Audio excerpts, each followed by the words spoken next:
first take-home message is these devices are out there. If you're in an area where you've seen wildlife, somebody is probably trying to catch them. Then the second take-home message is there are some things that you can do to mitigate that damage. A leash is a pretty good connection to a dog. We all love to have our dogs run loose in the wild. But if you're in an area that has game that you think might be trapped, a leash is the #1 safety thing to prevent your dog from being caught. This is showing a snare. See how it's almost invisible. You now know what you're looking for. But for a dog running down this trail, that's going to have no deterrent whatsoever. He will jump right through that. Here's a snare in the snow in the middle of the trail. And again, it's there 24/7 and until it's sprung, until somebody takes it away. Sometimes for catching bobcats and cats, they'll put a flag up like this, just feathers in the air. Or if you ever see a CD or a DVD just spinning and you see the sunlight, there's a trap nearby.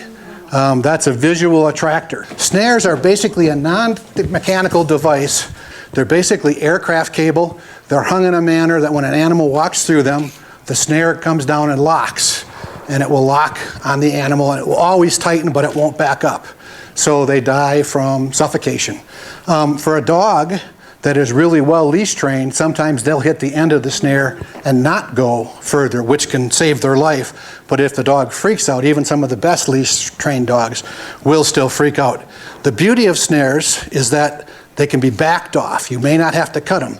They're designed, this one with an L hook, but I'll show you many other methods. But basically it's a one-way sliding lock. But if you just reverse the pressure, you can back them off. And we'll talk about that. So that's mitigation one. The negative part of these devices is that it can choke a dog down so they're silent. So they can get caught and they can't vocalize. The two keys is you have to remember, and it's much easier said than done. When a snare is on an animal that's got long hair, this thing's going to be invisible. You may not even see. But the snare may get down and you have to try to back this off. And it's very difficult. Not having done that, you need to have a good pair of cable cutters. Some of the cable cutters on the market do not work. This device will cut it all day long. And they're at hardware stores. They're aircraft cable cutters. Not too bad to have in your kit, in your walking kit. Foothold trap. That's a little dirt hole trap, so the trap is offset, so when the animal's nose is over the hole, the animal's paws are going to go in the trap. There it's concealed, so that's what your dog is going to see. Something with a little hidey hole with the smell in it, and then the device, and it's probably going to be hard anchored there. So foothold traps are set up many different styles. There's long spring traps, there's coil spring traps. This is a coil spring trap. Coils on the bottom. It's designed as a foothold, leg hold trap for an animal to step into.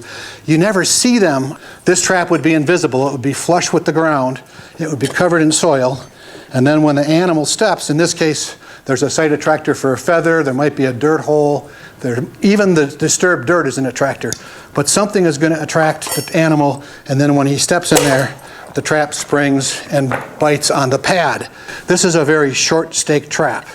It's pounded in the ground. If your dog gets caught in this, unless you have a fence post pumper, unless you have a shovel, you're probably not gonna get this trap and your dog out of there unless you have a bolt cutters. And the weakest link on this is the chain. So you gotta look for the weakest part of the system. And if you had this in your car even, you could cut the chain and take your dog out. So now when the dog gets caught, and in this case, this is on a chain with a grapple.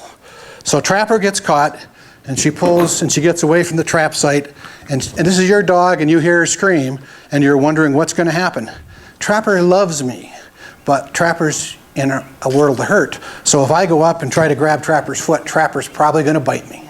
So take a coat, take a jacket, take whatever you have, and do a basic head cover. And say, Trapper, it's okay if there's two of you, you should be calming the dog and the other person should be trying to get the trap off. Okay, because Trapper's going to listen. If you don't have this, or if you do have this, I cut the other sleeve off and you can just make a very interesting head cover face muzzle with any type of sleeve that still allows Trapper to breathe, but Trapper's not going to bite us now. Just like a bird, that will calm the dog down. So we're calming the dog down. On each foothold trap, you have to have springs, and you have to depress the springs. So once Trapper is calm, you can take this in your hand and depress both springs, and the dog will pull its own leg out. Of course, some traps are harder. This is a long spring trap of a small size, and it's hard to do that. You almost have to get this and break the springs. The thing that has changed the landscape on trapping right now is the wolf season in Montana, Wyoming, and Idaho, because the trap size has gone up substantially. And these are a bear to spring and unspring. I mean, it really is a two-person operation to be able to get these springs down, and you really want to do it with your feet, with your heels. But you get heels up on it. See, it's even hard because of the height to do that. Yeah, but you could try to get the dog out. You could try just depressing these with your hands, but they're very, very stiff. So it's very difficult to do with a big trap. In this case, you might also want to transport the dog with the trap if you can get the trap loose. If it's got a grapple, you can pretty much pick the trap up and transport that way. I don't know of any example in Montana or Wyoming where a dog owner has been cited for rescuing their dog. Now, if you were to go back to the property and destroy other traps, that's a whole different thing. But interestingly enough, when we show the slide, there's many things handled in the Wyoming regulations, but there is no mention of who's responsible for injury of a dog. Here's that deadly conifer bear, partly out of the water, set for beaver. It's just not a good set. I have a Newfoundland who would be in that thing in a heartbeat. The definitions are a little interesting in that a quick kill body grip trap means a device that closes around the head or body animal in a manner to almost immediately kill the caught animal. This is how you might see this trap. This is a body grip trap. I'll hold it up. This is basically called a running pole, and so it will be set for pine martens. And you know, it could be up in the air, it could be 8 feet up in the air, it could be 2 feet. It could be just like this. But if a wolverine or any other animal came along, the trap springs, and then it's stapled to the trap and would fall like that. When it's sprung, just doing that, the safety lock entangled in the chain. This is a jumbled mess. Most people, even if there's some mechanical engineers in the crowd, would come up here and go, what the heck do I do? Because, and if a dog is in here, he's going to be jumping around. It's not going to be pretty. So the first thing with your dog in any trap, take a deep breath, try not to panic. The dog can sense your anxiety. So you have to be calm too to make this work. So these traps are designed to kill animals. And this one, I don't know, I probably could hand spring the springs. So this is the way the device sits. And when an animal, again, it could be at any height, when an animal goes into it. But you have, depending upon where the animal's caught, as much time as it takes for an animal to suffocate. So 3 minutes, 5 minutes maybe, if you can get one spring compressed.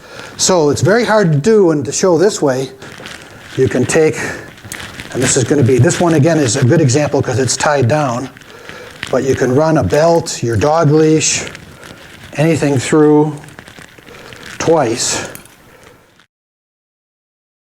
But I'm basically I'm working against everything, the trap and whatever, and I'm using mechanical advantage, and I'm not going to get there, but I have released it enough where you're going to hear a gasp. This one's attached to a drag, which is legal for a body grip trap, but not for a snare.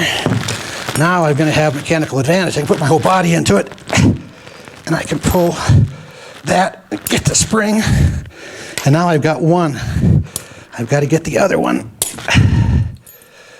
And I probably only have one leash. The dog now can possibly breathe. I've got my foot anchored.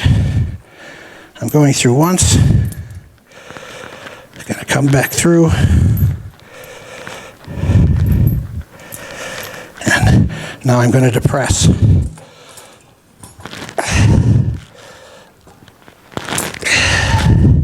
It's not as easy as it might look there. Okay, now the dog will come out.